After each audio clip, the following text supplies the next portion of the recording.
तो welcome back to the channel. और आज की वीडियो की शुरुआत मैं करने वाली हूँ एक कमेंट के साथ। काफ़ी टाइम से उन्होंने मुझे कमेंट करके रखा था, बट सॉरी मैं ले नहीं पाई। तो फाइनली आज आशीष कुमार, मैं आपका कमेंट पढ़ने जा रही हूँ। ये लिखते हैं कि मैम आपसे कुछ एडवाइस चाहिए था, प्लीज़ रिप्लाई करना। मैं एक लड़की से प्यार करता था, हम दोनों का 7 ईयर का रिलेशनशिप था और शादी की बात चल रही थी दोनों घर में।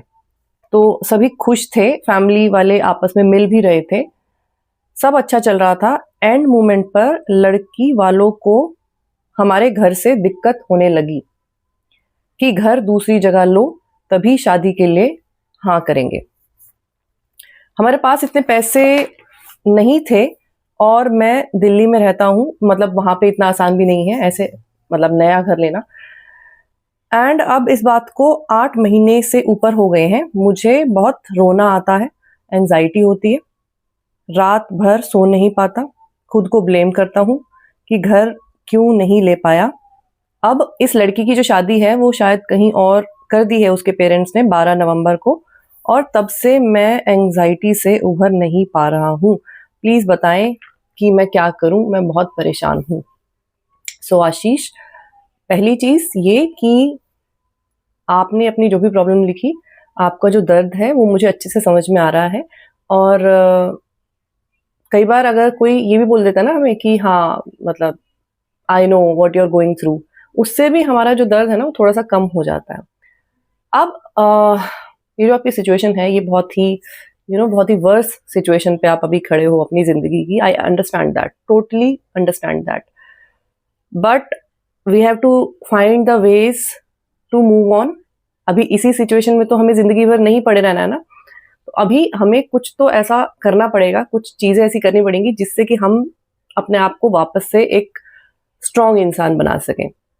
ठीक है, तो जब भी कोई ऐसी चीज होती है ना जैसे आपके साथ हुआ, तो कुछ चीजें होती हैं जिससे कि हमें एक तो क्लैरिटी नहीं आ रही होती, और एक प्रॉब्लम होती है एक्सेप्टेंस वाली।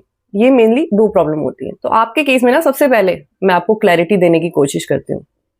देखो भाई, आपका 7 साल का रिश्ता था, दोनों के घर वाले आपस में मिल रहे थे, शादी की बात भी हो रही थी। उसके बाद ये बीच में घर कहाँ से आ गया? अगर आप ये बोलते कि भाई जैसे ही उसके घर वाले मेरे घर में आए और उसके बाद उन्होंने बोला कि घर चेंज नहीं करोगे तो शादी नहीं करेंगे, तो समझ में आती मुझे बात। लेकिन जब ऑलरेडी दोनों परिवार मिलजुल रहे हैं, शादी की बात हो रही है, फिर अचानक से ये घर का जो मुद्दा है वो कैसे आ सकता है?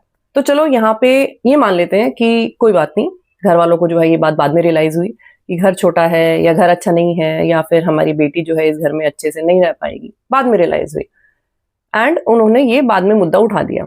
लेकिन लड़की का तो आपके साथ 7 साल का रिश्ता था ना। लड़की जब अपने पेरेंट्स को वहां तक लेके आ गई कि जहाँ पे आपके घर में शादी की बात चल रही है, उसके घर वाले भी वहां पे एक्सेप्ट कर रहे हैं उस शादी को, फिर वो लड़की कैसे अपने घर वालों के प्रेशर में आ सकती है? जब किसी को प्यार होता है तो फिर उसको करना होता है, चाहे जैसे भी करना हो, चाहे कोई माने चाहे कोई ना माने। ये एक बहुत बड़ा फैक्ट है। सबसे पहली चीज ये है कि इस चीज के लिए अपने आप को ब्लेम करना ना बंद कर दो कि मैं घर खरीद लेता तो ये हो जाता, वो हो जाता, आज मेरी शादी हो जाती। जब तक आपके मन में ये थॉट्स आते रहेंगे ना कि मैं ये कर लेता, मैं वो कर लेता, तब तक आप हमेशा पास्ट को पकड़ के रखोगे, और तब तक आप इस नई रियलिटी को ना एक्सेप्ट नहीं कर पाओगे जब तक कि आप ये चीजें सोचते रहोगे।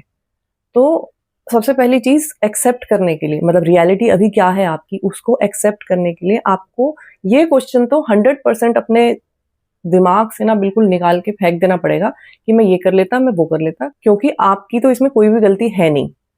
तो पहली चीज तो ये है कि रियलिटी ये है कि भाई अब जो है उस लड़की की शादी हो चुकी, और अब आपको एक्सेप्ट इसको करना ही है। नहीं करोगे तो अपने आप को और बदतर हालातों में लेके चले जाओगे। सबसे अच्छा तरीका जो है ना एक्सेप्ट करने का, वो होता है कि ये सोच लो कि मेरी किस्मत में नहीं था, और जो मेरी किस्मत में नहीं था वो मुझे नहीं मिल सकता। मतलब मैं यहाँ पे आपको इसलिए बोल रही हूँ कि उस लड़की को भी ब्लेम मत करो। मैं सिर्फ आपको एक पिक्चर जो आपकी ये चल रही है ना उसको थोड़ा सा डाइसेक्ट करके आपके सामने शो करने की कोशिश कर रही हूँ। बट ब्लेम नहीं करना है उस लड़की को भी यहाँ पे, क्योंकि किस्मत में था ही नहीं।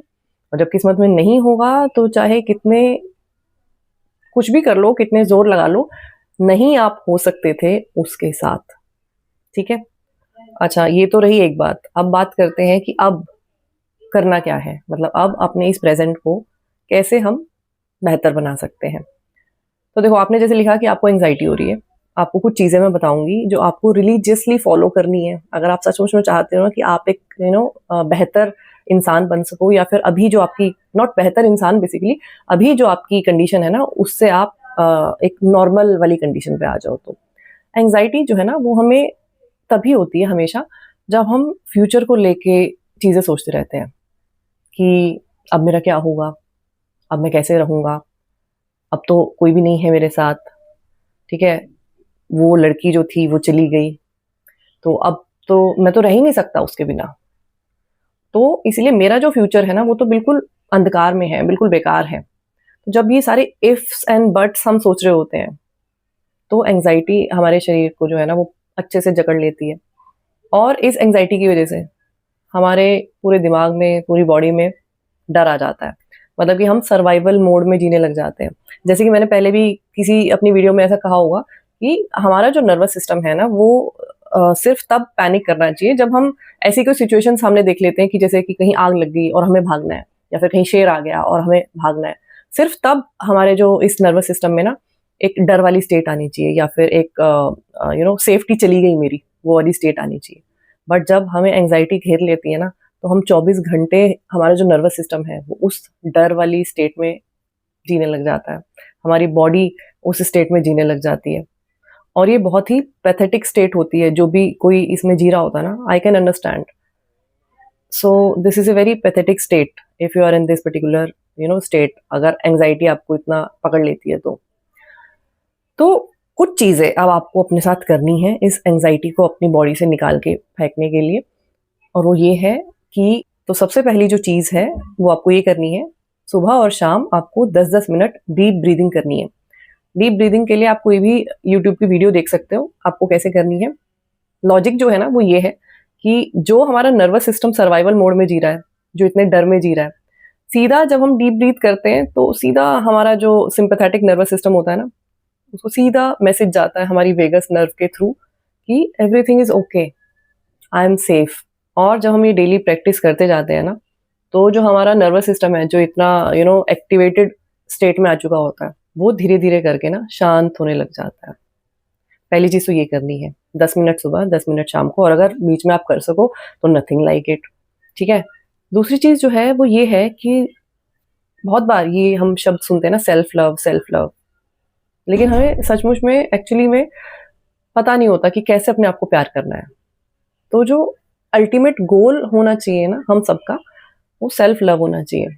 जैसे कि मैंने किसी वीडियो में बोला था ना कि हमारा जब खुद का बर्तन खाली होता है ना, तो कोई भी उस बर्तन को भर नहीं सकता। तो हमें ऐसा कुछ करना पड़ेगा जिससे कि हम खुद अपना वो बर्तन जो है ना, वो भर सकें।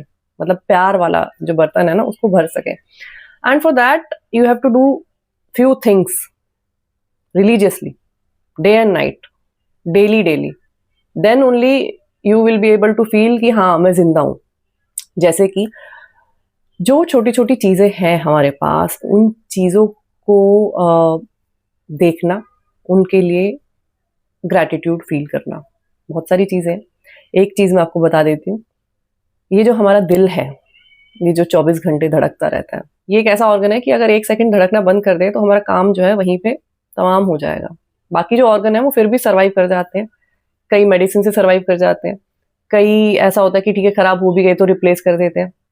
लेकिन ये अगर काम करना बंद कर जाए, तो ज़िंदगी हमारी जो है ना, वहीं की वहीं खत्म हो जाती है। तो इसलिए सबसे ज़्यादा जो ग्रैटिट्यूड है, या हमें ऐसा लगता है कि हमारे पास तो कुछ है ही नहीं लाइफ में, किस चीज़ के लिए मैं खुशी फ़ील करूँ, या किस चीज़ के लिए मैं भगवान को थैंक यू बोलूँ। तो ऐसे ना एक प्रैक्टिस अपनी बनाओ कि दिल पे हाथ रख के, आँखें बंद करके, and say thank you to this heart. ये दिन-रात आपको ज़िंदा रखे हुए है। क्या ब्यूटीफुल ऑर्गन बनाया है ना भगवान। खैर, ऑर्गन तो सारे ब्यूटीफुल हैं, but this is the most beautiful thing that God has created. और जितना भी दुःख है, जितना भी गम है, जो भी पास्ट की चीज़ें हैं, सारी की सारी जो चीज़ें हैं ना, गम जिसको मैं बोल रही हूँ ना, वो सब स्टोर भी यहीं पे होता है। क्यों इतना इस दिल को, बेचारे को हम प्रॉब्लम में डाल देते हैं? इसीलिए ये चीज़ अपने हार्ट से कनेक्ट करो। तो ये वाली प्रैक्टिस भी करो कि अपने दिल पे हाथ रख के और आँखें बंद करके थोड़ी-थोड़ी सी ब्रीदिंग करो। और जब आप ब्रीथ कर रहे हो ना, by mouth you need to breathe. और जब आप वही ब्रीथ मुँह से छोड़ रहे हो, देन इमेजिन, विजुअलाइज़ कि आप अपने सारे गम, सारे दुःख, एक डोर है या एक विंडो है एक हार्ट के आसपास, और उस चीज़ से सारी की सारी चीज़ें जो है ना वो बाहर जा रही हैं। सारी चीज़ें जैसे हमने सोच-सोच के अंदर ली है ना इस दिल के, वैसे ही सोच-सोच के हम उनको बाहर भी निकाल सकते हैं। तीसरी चीज़ कि एक प्रैक्टिस बनाओ ये कि अपने आप को शीशे में देखो। And when you see yourself eye to eye in the mirror, then you get connected to your subconscious mind directly. Directly connect हो जाते हो आप अपने सबकॉन्शियस माइंड से। और वहाँ पे अपने आप के लिए आपको बोलना है कि तुम कितना अच्छा कर रहे हो, and you are very strong, कि तुम यहाँ तक आ गए हो। ठीक है, कितनी सारी चीज़ें लाइफ में हुई, लेकिन still you are showing up for yourself, so you are very strong and you are doing a fabulous job. बहुत अच्छे इंसान हो तुम, you are a champion and I love myself. This is the most important thing that you have to speak, I love myself. ज़रूरी नहीं है कि जो लाइनें मैंने आपको बोली वैसी बोलनी है। आप जो भी अपने बारे में अच्छी चीज़ आपको लगती है वो चीज़ें आपको बोलनी है। एंड अगर आप ये प्रैक्टिस कर सकते हो कि भाई जब भी आप मिरर को देखते हो, जब भी आप वॉशरूम में जाते हो और आप ये 4-5 लाइनें जो है अपने लिए बोल सकते हो, तो वो अंदर जाती हैं। और होता ये है कि हम अपनी सेल्फ वर्थ को ना बहुत कम कर लेते हैं कि अपने आप को क्रिटिसाइज़ करके, या जैसे कि आप बोल रहे हो ना, मैं ये कर लेता, मैं वो कर लेता, या I am not good enough. ऐसे सोच-सोच के हम अपनी सेल्फ वर्थ को और अपनी वैल्यू को बहुत नीचे लेके चले जाते हैं, और उसकी वजह से हमें अपने आप को लेके ही अच्छा फ़ील नहीं हो रहा होता। तो जैसे ये नेगेटिव टॉक कर के अपने आप को नीचे लेके गए हैं, वैसे ही पॉजिटिव टॉक कर के हम अपने आप को ऊपर भी लेके आ सकते हैं। And these are the things which you have to do on a daily basis, multiple times. अगर ऐसे ही डिप्रेशन वाली स्टेट में पड़े रहोगे, ये सारी चीज़ें सोचते रहोगे, 1 साल बाद वापस अपने आप को ना इससे भी बुरी स्टेज में पाओगे। आई एम सॉरी टू से this, but this is the reality. And अगर एक बार खुद से जुड़ जाते हो, खुद को प्यार करने लग जाते हो, खुद की वैल्यू को पहचानने लग जाते हो, तो फिर नथिंग लाइक इट। उसके बाद nothing in this world can upset you. ये मेरा प्रॉमिस है आपसे। बट आपको ये प्रॉमिस करना है कि जितनी चीज़ें मैंने बोली है ना आपको, ये आपको फॉलो करनी है। जैसे कि सरेंडर कर देते हैं ना हम, कि भाई सरेंडर कर दिया मैंने, अब इसने ये सारी चीज़ें बोली है ना, तो कर लेते हैं बस आँख बंद करके। 1 हफ्ता करके देखो एंड यू विल सी छोटे-छोटे चेंजेस, थोड़े-थोड़े से चेंजेस आपको जो है नज़र आएँगे अपने अंदर। एक और इम्पोर्टेंट चीज़ वीडियो खत्म करने से पहले, और वो ये कि एक भी परसेंट आपको वैसे तो आपने नहीं लिखा कि आप ब्लेम कर रहे हो उस लड़की को, बट स्टिल मन में कभी-कभी आ जाता होगा आपके ऐसे। एक भी परसेंट आपको उस लड़की को ना ब्लेम नहीं करना है। ब्लेम अगर करते रहोगे, नेगेटिव एनर्जी के साथ कनेक्टेड रहोगे। अगर एक चीज़ कर सकते हो तो ब्लेसिंग दो, कि भाई जहाँ पे भी है, जो भी कुछ है, खुश रहे, हमेशा खुश रहे। और जब हम पॉजिटिव एनर्जी किसी को देते हैं तो हम खुद भी पॉजिटिव फील करते हैं, और दूसरा इंसान भी जो है ना वो भी पॉजिटिव फील करता है, क्योंकि मे बी कि वो लड़की भी ये गिल्ट लिए बैठी हो कि मैं ये कर लेती, मैं वो कर लेती, है ना, हो सकता है ना। तो जब आप ब्लेसिंग दोगे तो वो भी पॉजिटिव एनर्जी में आएगी, आप भी पॉजिटिव एनर्जी में आओगे, और फिर दोनों जो है ना अपनी ज़िंदगी की जो शुरुआत है वो एक हैप्पी प्लेस से कर सकते हैं। आज की वीडियो में इतना ही। मैं आपसे फिर मिलूंगी एक नई वीडियो के साथ। तब तक अपना ख्याल रखिए। Lots of love to you. Take care. Bye bye.